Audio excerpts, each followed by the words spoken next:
Hi friend, welcome to PLC. हम लोग operators के बारे में पढ़ रहे थे। ऑपरेटर्स में हम लोग कुछ ऑपरेटर्स पढ़ चुके हैं, जैसे कि अरिथमेटिक ऑपरेटर्स, असाइनमेंट ऑपरेटर्स। ये दोनों ऑपरेटर्स हम लोग पढ़ चुके हैं। आज हम लोग पढ़ेंगे रिलेशनल ऑपरेटर्स। रिलेशनल ऑपरेटर क्या होते हैं और इनका यूज कहाँ होता है प्रोग्रामिंग में, आज हम लोग इस चीज़ को देखेंगे। ठीक है, तो चलिए शुरू करते हैं। तो देखिए, ये रहा रिलेशनल ऑपरेटर। ये जो टेबल दिख रहा होगा आपको, इस टेबल में जितने भी ऑपरेटर्स सी में पाए जाते हैं वो सब आपको इसमें मिल जाएंगे। रिलेशनल ऑपरेटर में हालांकि पांच छः छः ही हैं। ठीक है, तो चलिए एक एक करके हम सब पे चर्चा करेंगे। देखिए, रिलेशनल ऑपरेटर, इसका यूज कंपैरिजन करने के लिए होता है। कंपैरिजन हम लोग करते हैं ना कि हाँ, ये बड़ा है, ये बड़ा वैल्यू है, ये छोटा वैल्यू है। हमेशा कंपैरिजन दो लोगों के बीच में होता है, दो वैल्यू के बीच में होता है, दो चीज़ों के बीच में होता है। तो आपको पता होगा, कभी भी कंपैरिजन दो या दो से अधिक लोगों में ही होता है, दो या दो से अधिक चीज़ों में ही होता है। कभी कहीं अगर एक चीज़ रखा हो तो कंपैरिजन का सवाल ही नहीं होता है। ठीक है, तो यहाँ पे कंपैरिजन जब भी होगा तो कोई दो वैल्यू के बीच में, दो वेरिएबल्स के बीच में होगा। तो इसको समझने के लिए हमें कुछ एज्यूम करके चलना होगा, जैसे कि वेरिएबल ए 10 होल्ड करके रखता है, वेरिएबल बी 20 होल्ड करके रखता है। मतलब एक वेरिएबल मान के चलते हैं ए है और एक वेरिएबल मान के चलते हैं बी है। वेरिएबल ए में वैल्यू 10 है, वेरिएबल बी में वैल्यू 20 है, 20 है। ठीक है, तो इन दोनों वेरिएबल के हेल्प से हमको समझना ये चीज़। तो पहले देखते हैं कौन कौन सा ऑपरेटर है। तो देखिए, ऑपरेटर में एक ये सिंबल हो गया, एक ये, फिर ये, फिर ये। इसमें से आपको देखने से लग जाएगा कि अरे ये तो हम लोग मैथमेटिक्स में भी यूज करते ही थे जब हम लोग मैथ की पढ़ाई करते थे। तो थोड़ा सा लिखने का तरीका, जैसे कि ये तो ग्रेटर देन का सिंबल है, आपको पता है। ये लेस देन का सिंबल है। ये ग्रेटर देन इक्वल टू, जो हम लोग ऐसे लिखते हैं ना मैथ में, ग्रेटर देन इक्वल टू ऐसे लिखते हैं, लेकिन कंप्यूटर में ऐसे नहीं लिख सकते हैं, इस तरह से नहीं लिख सकते हैं। तो कंप्यूटर में इस ढंग से लिखते हैं। कैसे लिखते हैं? पहले ग्रेटर देन का सिंबल, फिर इक्वल टू। तो ये ग्रेटर देन इक्वल टू हो जाता है। फिर उसी तरह से ये लेस देन इक्वल टू हो जाता है। ठीक है, तो चलिए इसके बारे में थोड़ा सा डिस्क्रिप्शन पढ़ लेते हैं। डिस्क्रिप्शन में क्या कहता है, ये जो इसको इक्वल टू ऑपरेटर कहते हैं। ठीक है, कह रहा है कि checks two operand are equal. ये क्या चेक करता है कि दो ऑपरेंड, जो ऑपरेंड किसको बोलते हैं, ऑपरेंड किसको बोलते हैं। मान लिया कि जैसे कि आप अरिथमेटिक ऑपरेटर पढ़ चुके हैं, जैसे कि ए प्लस बी आप करते थे, तो वहां पे आपको पता था बीच वाला क्या हो गया, ऑपरेटर, और साइड वाला क्या हो गया, ऑपरेंड। तो ये दो कभी भी प्लस क्या करता था, दो ऑपरेंड अपने साइड में लेता था, मतलब दो वेरिएबल।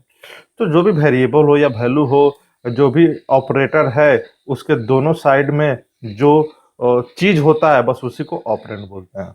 क्लियर सी बात है। ठीक है, चलिए। तो ये क्या कर रहा है, checks two operands are equal. तो ये चेक करेगा कि ए बी दोनों बराबर हैं।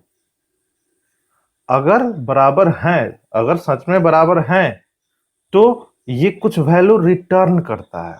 ठीक है, तो देखिए क्या लिख रहा है, इफ यस, अगर बराबर हैं, देन रिटर्न्स 1, अदरवाइज 0। मतलब कि अगर बराबर हैं, ये बात अगर सच है कि बराबर है, तो ये आपको 1 रिटर्न कर देगा। ठीक है, अगर गलत है, बराबर नहीं है, जैसे कि इस केस में देखिए ए में 10 है और बी में 20 है, इसका मतलब ये ट्रू नहीं है, नॉट ट्रू, बराबर नहीं है। तो ये क्या रिटर्न करेगा, 0। ठीक है, अगर अभी भी समझ में नहीं आया होगा तो टेंशन मत लीजिए, अभी एक दो और एक्सप्लेन करेंगे फिर समझ में आ जाएगा। तो इक्वल टू ऑपरेटर जो है, ये चेक करता है बराबर है, दोनों साइड वाला जो ऑपरेंड है, लेफ्ट या राइट साइड वाला, ये दोनों आपस में बराबर है। अगर बराबर है तो ये 1 रिटर्न करेगा, अगर नहीं है तो 0 रिटर्न करेगा। तो ये 1 और 0, अब थोड़ा सा यहाँ पे थोड़ा सा दिमाग लगाइए। ये एक तरह का इक्वेशन हो गया ना ये। हालांकि इक्वेशन यहाँ पे नहीं बोलते हैं, यहाँ पे एक्सप्रेशन बोलते हैं, ठीक है। अगर जैसे कि अरिथमेटिक ऑपरेटर आप लोग पढ़े हैं, a प्लस बी अगर आप लिखिएगा तो यहाँ से रिजल्ट क्या निकल के आएगा आपको पता है, निकल के आएगा 30, मतलब 30। तो 30 निकल के आया, मतलब इस साइड वाला ऑपरेंड और इस साइड वाला ऑपरेंड आपस में सम हो गया, जुड़ गया। तो क्या निकल के आया 30। तो उसी तरह से ये भी क्या है, एक एक्सप्रेशन है। इस चीज को भी एक्सप्रेशन ही बोलेंगे, अरिथमेटिक एक्सप्रेशन, ठीक है। और ये भी एक तरह का एक्सप्रेशन ही है, इक्वेशन ही है। तो इसको क्या बोलते हैं, इसको बोलते हैं बुलियन। इसको क्या बोलते हैं, बुलियन इक्वेशन, बुलियन एक्सप्रेशन।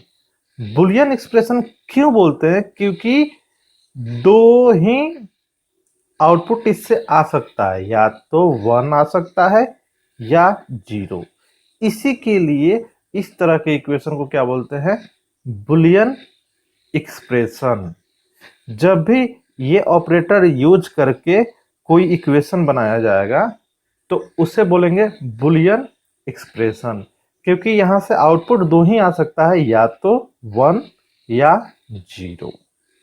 1 किस केस में आएगा, 0 किस केस में आएगा, ये अब आप समझ चुके हैं। चलिए तो फिर से अब, हाँ, तो ये वाला ऑपरेटर क्या रिटर्न कर रहा है, 0।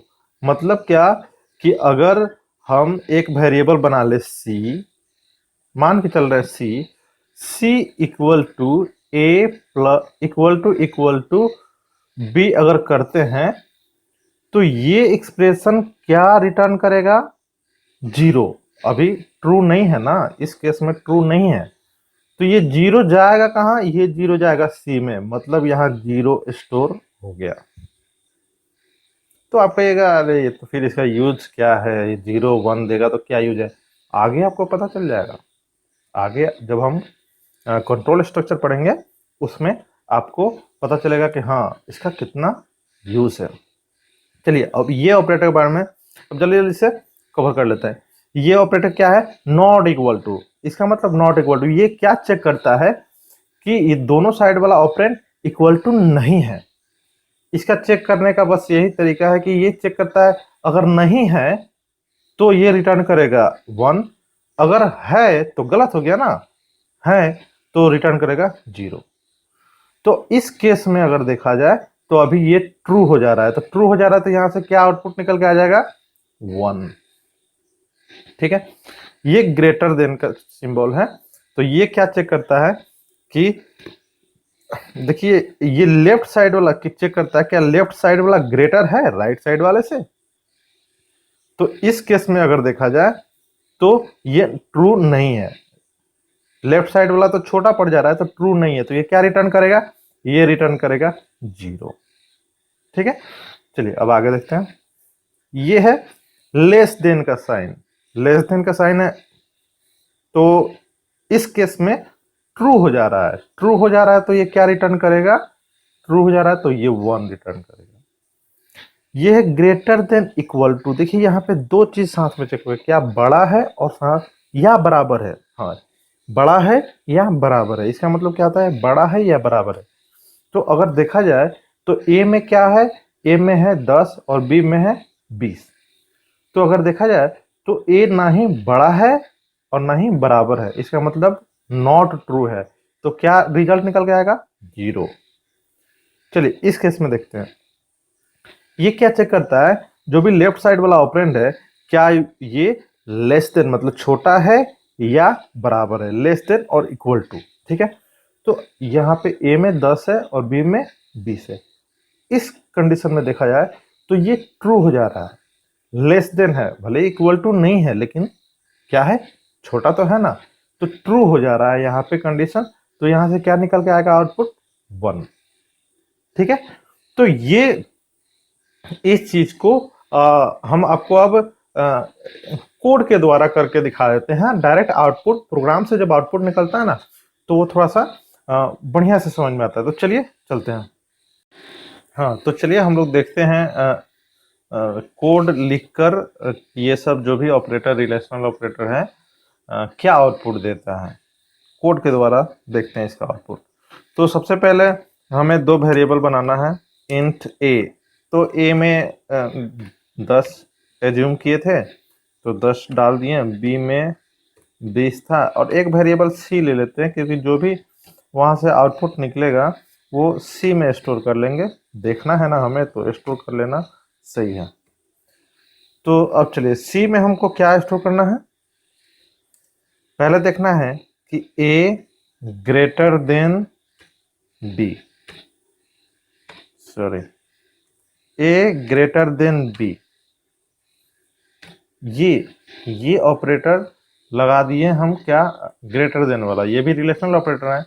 तो ये देखते हैं क्या रिटर्न करके सी में रखता है। तो अब हमको क्या करना होगा, सी को प्रिंट करके देख लेना होगा। तो हम डायरेक्ट करते हैं सी इक्वल टू %d सी। चलिए अब इसे रन कराते हैं। तो देखिए क्या सी में वैल्यू क्या गया है, 0। सी में क्या गया है, 0। गलत है, इसका मतलब ए बड़ा नहीं है बी से, इसी के लिए सी में 0 गया है। चलिए अब फिर बाकी भी ऑपरेटर्स यूज कर लेते हैं, जैसे इक्वल टू, ठीक है। तो ये चेक करता है कि दोनों ऑपरेंड बराबर है, अगर बराबर है तो क्या करेगा, ये 1 रिटर्न करेगा, बराबर नहीं है तो 0 रिटर्न करेगा। तो इसको भी रन कराते हैं।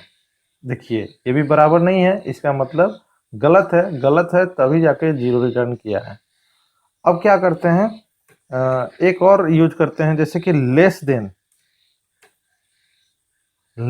हाँ ये तो ट्रू है क्योंकि ए लेस देन है बी से, मतलब ए में 10 है बी में 20 है, तो ए तो छोटा है।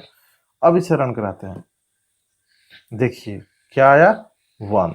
इसका मतलब ये सही है। जब कंडीशन सही रहेगा तो 1 रिटर्न करेगा, जब कंडीशन फॉल्स रहेगा तो 0 रिटर्न करेगा। चलिए इस वीडियो को यहीं खत्म करते हैं, मिलते हैं अगले वीडियो में फिर नेक्स्ट टॉपिक लेकर। चलिए देखने के लिए थैंक यू। अगर आपको अच्छा लगा तो प्लीज़ लाइक एंड सब्सक्राइब।